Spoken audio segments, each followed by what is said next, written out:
ഈ വീഡിയോയിൽ നമ്മൾ physics chapter 4 magnetic effect of electric കറന്റിന്റെ പാർട്ട് 6 വീഡിയോന് ചെയ്യാൻ പോകുന്നുണ്ട്. ആദ്യം തന്നെ മൂവിംഗ് കോയിൽ ലൗഡ് സ്പീക്കർ എന്നാണ് നമുക്ക് പഠിക്കാം. വളരെ ഇമ്പോർട്ടന്റ് ആയ ഒരു പാർട്ടാണ് കേട്ടോ ഈ മൂവിംഗ് കോയിൽ ലൗഡ് സ്പീക്കർ എന്ന് പറഞ്ഞത്. ഇതിന്റെ ഫസ്റ്റ് പോയിന്റ് എന്താണെന്ന് വെച്ച് കഴിഞ്ഞാൽ, ഈ മൂവിംഗ് കോയിൽ ലൗഡ് സ്പീക്കർ ഏത് പ്രിൻസിപ്പലിന്റെ അടിസ്ഥാനത്തിലാണ് വർക്ക് ചെയ്യുന്നത് എന്ന് പരീക്ഷയ്ക്ക് ചോദിക്കാം. ഏത് പ്രിൻസിപ്പലിന്റെ അടിസ്ഥാനത്തിലാണ് ഈ moving coil loudspeaker work ചെയ്യുന്നത്? മോട്ടോർ പ്രിൻസിപ്പലിന്റെ അടിസ്ഥാനത്തിലാണ് ഇത് വർക്ക് ചെയ്യുന്നത്. ഇനി മൂവിംഗ് കോയിൽ ലൗഡ് സ്പീക്കറിൽ വരുന്ന എനർജി കൺവേർഷൻ, ഏത് എനർജീനെ ഏത് എനർജിയാക്കി മാറ്റുന്നു? ഇവിടെ ഇലക്ട്രിക്കൽ എനർജീനെ സൗണ്ട് എനർജിയാക്കി മാറ്റുന്ന ഡിവൈസാണ് മൂവിംഗ് കോയിൽ ലൗഡ് സ്പീക്കർ എന്ന് പറയുന്നത്. ഇനി മോട്ടോർ പ്രിൻസിപ്പിളിലാണ് moving coil loudspeaker work ചെയ്യാൻ നമ്മൾ പറഞ്ഞു. അപ്പോൾ മോട്ടോർ പ്രിൻസിപ്പിൾ എന്ന് പറയുമ്പോൾ ഇതിൽ ഒരു കറണ്ട് ക്യാരിങ് ആയിട്ടുള്ള ഒരു കണ്ടക്ടർ ഉണ്ടായിരിക്കണം. അതുപോലെ തന്നെ കറണ്ട് ക്യാരിങ് ആയിട്ടുള്ള ഒരു കണ്ടക്ടർ ഇരിക്കേണ്ടത് ഒരു മാഗ്നറ്റിക് ഫീൽഡിന്റെ ഉള്ളിലാണ്. അപ്പോൾ മാഗ്നറ്റിക് ഫീൽഡിൽ ഇരിക്കുമ്പോൾ കറണ്ട് അതിലൂടെ പാസ് ചെയ്യുമ്പോൾ ഒരു ഫോഴ്സ് എക്സേർട്ട് ചെയ്യുന്നത് മൂലം ഈ കറണ്ട് ക്യാരിങ് കണ്ടക്ടറിന് മൂവ്മെന്റ് സംഭവിക്കുന്നു, ഇത് റൊട്ടേറ്റ് ചെയ്യുന്നു, ഈ കണ്ടക്ടർ വൈബ്രേറ്റ് ചെയ്യുന്നു എന്നൊക്കെ നമുക്ക് പറയാം. ഇതാണ് ഇതിലത്തെ മെയിൻ ആയിട്ടുള്ള തീം എന്ന് പറയുന്നത്. ഇനി ഈ ഒരു ഫിഗർ കാണുമ്പോൾ തന്നെ മനസ്സിലാക്കിക്കൊള്ളണം, ഇത് മൂവിംഗ് കോയിൽ ലൗഡ് സ്പീക്കറിന്റെ ഫിഗറാണ്. ഇതില് നോക്കിയേ, ഇവിടെ ഈ വോയിസ് കോയിൽ എന്ന് പറഞ്ഞ ഈ ഭാഗമാണല്ലോ ഈ ഒരു പാർട്ടാണ് ഇവിടെ കറണ്ട് ക്യാരിങ് ആയിട്ടുള്ള ഒരു കണ്ടക്ടർ ആയിട്ട് നമ്മൾ എടുത്തിരിക്കുന്നത്. അപ്പൊ ഇവിടെ വോയിസ് കോയിൽ എന്ന് പറഞ്ഞത് ഒരു കണ്ടക്ടർ ആയിട്ടാണ് നമ്മൾ എസ്യൂം ചെയ്യുന്നത്. അപ്പൊ ഈ വോയിസ് കോയിൽ ഇരിക്കുന്നത് എവിടെയാണ്? കണ്ട, ഒരു ഫീൽഡ് മാഗ്നറ്റ്, രണ്ട് ഫീൽഡ് മാഗ്നറ്റിന് നടുവിലായിട്ടാണ് ഈ ഒരു കണ്ടക്ടർ ഇരിക്കുന്നത്. അപ്പോൾ ഈ കണ്ടക്ടറിന് തൊട്ട് മുകളിലായിട്ട് പേപ്പർ ഡയഫ്രം എന്ന് പറഞ്ഞ ഈ കോൺ ഷേപ്പിലുള്ള ഒരു പാർട്ട് ഇരിക്കുന്നുണ്ട്. ഓഡിയോ സിഗ്നൽസ് അഥവാ ഇലക്ട്രിക്കൽ സിഗ്നൽസ് വോയിസ് കോയിൽ വരുമ്പോൾ വോയിസ് കോയിൽ വൈബ്രേറ്റ് ചെയ്യും. ഈ വൈബ്രേറ്റ് ചെയ്യുന്നത് മൂലം ഇതിന്റെ ഈ ഒരു പാർട്ട്, പേപ്പർ ഡയഫ്രം എന്ന് പറഞ്ഞ പാർട്ടും വൈബ്രേറ്റ് ചെയ്യാൻ തുടങ്ങും. അങ്ങനെയാണ് നമുക്ക് ആ സൗണ്ട് വലുതാക്കി കാണിക്കുന്നത്. ഈ വോയിസ് കോയിൽ വൈബ്രേറ്റ് ചെയ്യുമ്പോൾ നമുക്ക് പ്രത്യേക സൗണ്ട് ഒന്നും കേൾക്കില്ല. എന്നാൽ ഈ പേപ്പർ ഡയഫ്രം വൈബ്രേറ്റ് ചെയ്യുമ്പോൾ നമ്മൾ ചെറിയൊരു സൗണ്ടാണ് ഇതിലേക്ക് കടത്തി വിട്ടത് അല്ലെ. ഈ ഒരു സൗണ്ടിനെ വലുതാക്കി കാണിക്കാൻ അല്ലെങ്കിൽ ഉച്ചത്തിൽ ആ സൗണ്ട് റീപ്രൊഡ്യൂസ് ചെയ്യാൻ വേണ്ടിയിട്ടാണ് നമ്മൾ ലൗഡ് സ്പീക്കർ ഉപയോഗിക്കുന്നത്. അപ്പൊ പേപ്പർ ഡയഫ്രം വൈബ്രേറ്റ് ചെയ്യുമ്പോൾ നമുക്ക് ആ സൗണ്ട് ഉച്ചത്തിൽ കേൾക്കാം. ഈ ഒരു ഫിഗർ നിങ്ങൾ നോക്കിയേ, ഈ ഒരു ഫിഗറും സൂചിപ്പിക്കുന്നത് മൂവിംഗ് കോയിൽ ലൗഡ് സ്പീക്കറിനെ തന്നെയാണ്. ഇവിടെ എ എന്ന് പറഞ്ഞത് വോയിസ് കോയിൽ ആണ്, സി എന്ന് പറഞ്ഞത് ഫീൽഡ് മാഗ്നറ്റ്. അപ്പൊ വോയിസ് കോയിൽ ഇരിക്കുന്നത് ഫീൽഡ് മാഗ്നറ്റിന് നടുവിലായിട്ടാണ്. ഇതിന് തൊട്ട് മുകളിലായിട്ട് ബി എന്ന് പറഞ്ഞ ഈ പാർട്ട് കണ്ടോ, ഇതാണ് പേപ്പർ ഡയഫ്രം. വോയിസ് കോയിലിനോട് തൊട്ടടുത്തിരിക്കുന്ന പാർട്ടാണ് പേപ്പർ ഡയഫ്രം. ഇനി ഇതിനെ ഒരു സോഫ്റ്റ് അയൺ വെച്ചിട്ട് ഷീൽഡ് ചെയ്തിട്ടുണ്ട്. കണ്ട, ഈ ഒരു ഇ എന്ന് പറഞ്ഞ ഭാഗം സോഫ്റ്റ് അയൺ വെച്ചിട്ട് ഇതിനെ മൊത്തം പൊതിഞ്ഞിട്ടുണ്ട്. ഡി എന്ന് പറഞ്ഞത് കണക്റ്റിംഗ് വയർ, അത് കറണ്ട് ക്യാരി ചെയ്യാൻ വേണ്ടിയിട്ട് ഒരു കണക്റ്റിംഗ് വയേഴ്സ് ഉണ്ട്. അപ്പൊ ഈ ഒരു ഫിഗറും കൂടി നിങ്ങൾ പഠിച്ചിരിക്കുക. അപ്പോൾ എന്താണ് ഇവിടെ വരുന്നത്? സൗണ്ട് അല്ലെങ്കിൽ ഇലക്ട്രിക്കൽ സിഗ്നൽസ് വോയിസ് കോയിലിൽ വന്നിട്ട് ചേരും. വോയിസ് കോയിൽ നിന്ന് വരുമ്പോൾ ഈ വോയിസ് കോയിൽ വൈബ്രേറ്റ് ചെയ്യും. വോയിസ് കോയിൽ വൈബ്രേറ്റ് ചെയ്യുമ്പോൾ ഇതിന് തൊട്ട് മുകളിലായിട്ടുള്ള പേപ്പർ ഡയഫ്രം വൈബ്രേറ്റ് ചെയ്യും. പേപ്പർ ഡയഫ്രം എന്തുകൊണ്ടാണ് വൈബ്രേറ്റ് ചെയ്യുന്നത്?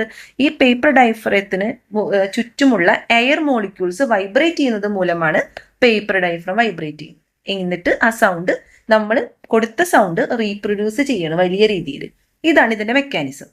ഓരോ ക്വസ്റ്റ്യൻസും നമുക്ക് ഇതിനെ ആൻസർ ചെയ്യാം. ഇമ്പോർട്ടൻ്റ് ആണ് ഈ ക്വസ്റ്റ്യൻസ് ഒക്കെ. What are the main parts of this device? ഈ ഡിവൈസിന്റെ മെയിൻ പാർട്സ് ഏതൊക്കെയാണ്? ഒന്ന് field magnet, voice coil, paper diaphragm, അതുപോലെ തന്നെ soft iron shielding. Soft iron shielding കൂടി എഴുതി വെച്ചോ. ഇതിൽ ഈ ഒരു ഭാഗത്തിൽ സോഫ്റ്റ് അയൺ ഷീൽഡിംഗ് വന്ന കാരണം അതും കൂടി മെയിൻ പാർട്സ് ആയിട്ട് നമുക്ക് കരുതാം. ഇനി where is the voice coil situated? നമുക്കത് ആ ഫിഗർ കാണാണ്ട് തന്നെ അറിയാം എന്താണ് വോയിസ് കോയിൽ സിറ്റുവേറ്റ് ചെയ്തിരിക്കുന്നത്. ഒരു ഫീൽഡ് മാഗ്നറ്റിന്റെ ഇടയിലാണ്, അല്ലെങ്കിൽ ഒരു മാഗ്നറ്റിക് ഫീൽഡിലാണ് ഈ വോയിസ് കോയിൽ വെച്ചിരിക്കുന്നത്.